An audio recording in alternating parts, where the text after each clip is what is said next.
And many theologians, bishops, even Pope is receiving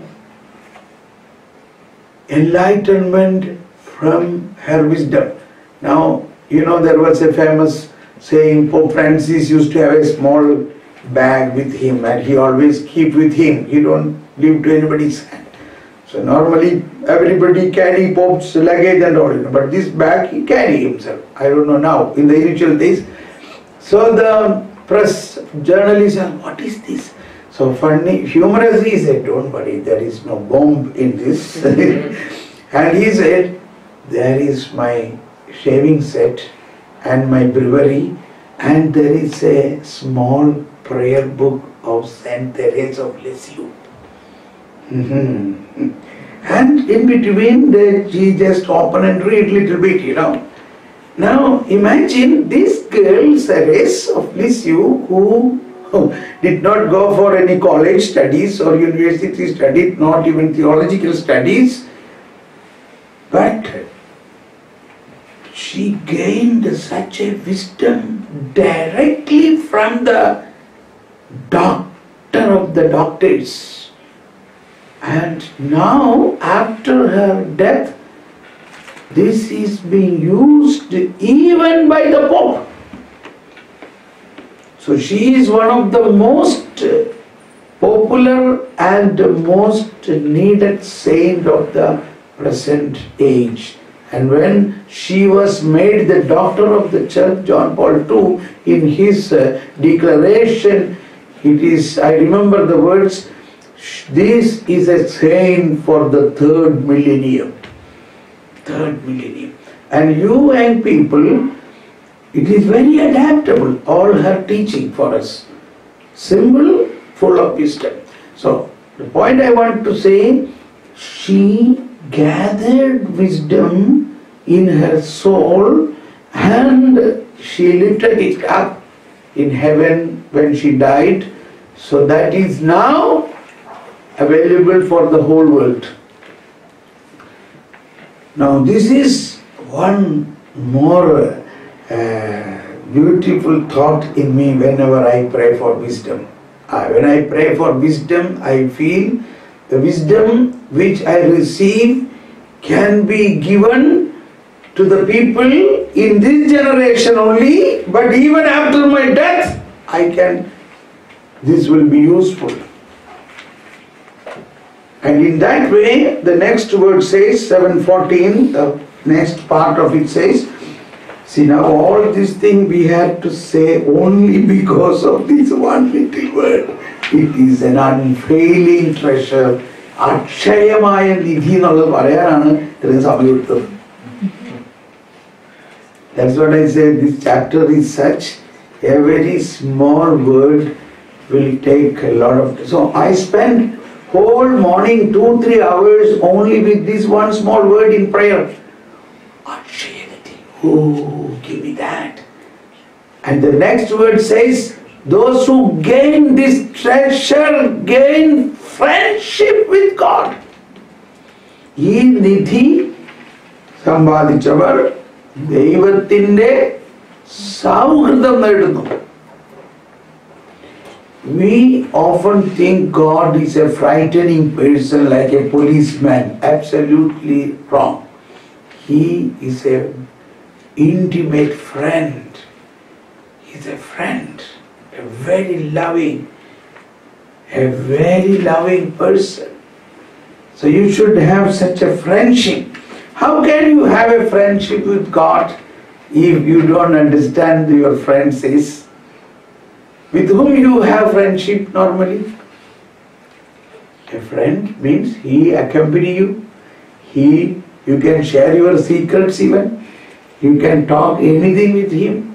He is indeed helpful for you. And he understands you first of all. To some people don't understand us, so we go away that side when that person comes this side.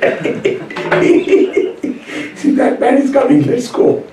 Because that man will make us to talk and he don't understand us. Stop. We don't want to have a friendship with such people.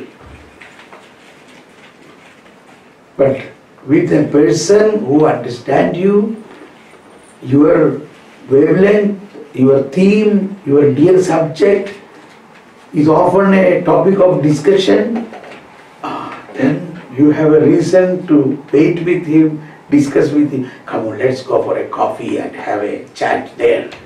We sat together and drink one coffee, then more. Sometime we spend with that person because we have a common factor to discuss.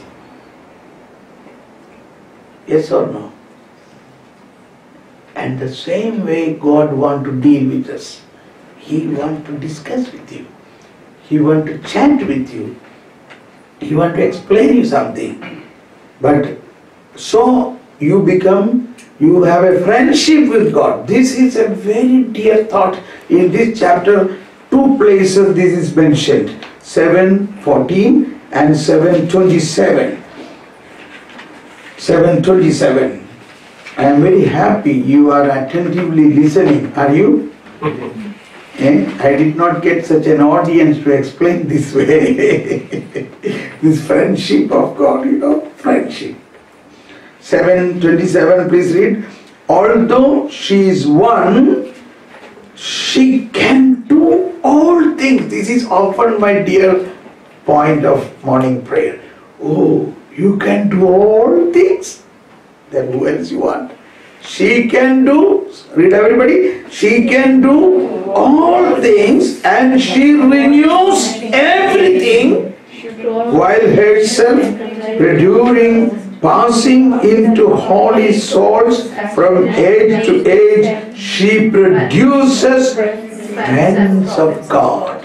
She produces friends of God and prophets.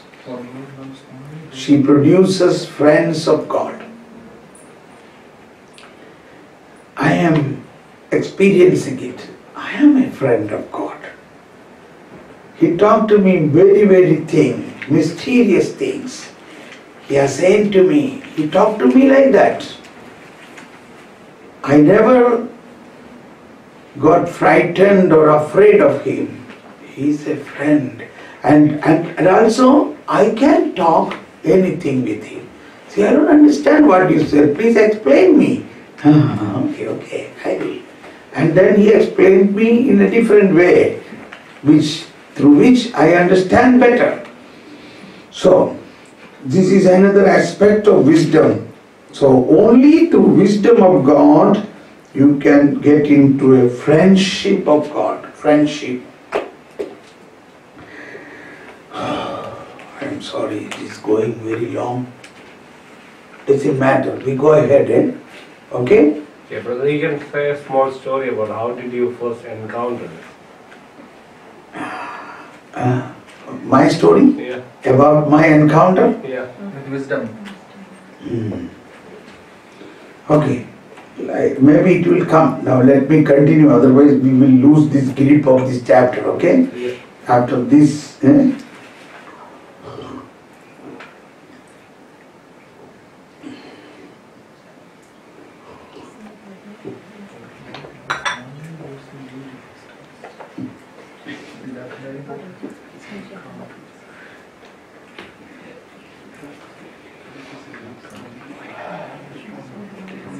okay, I will answer that. I will answer the testimony aspect.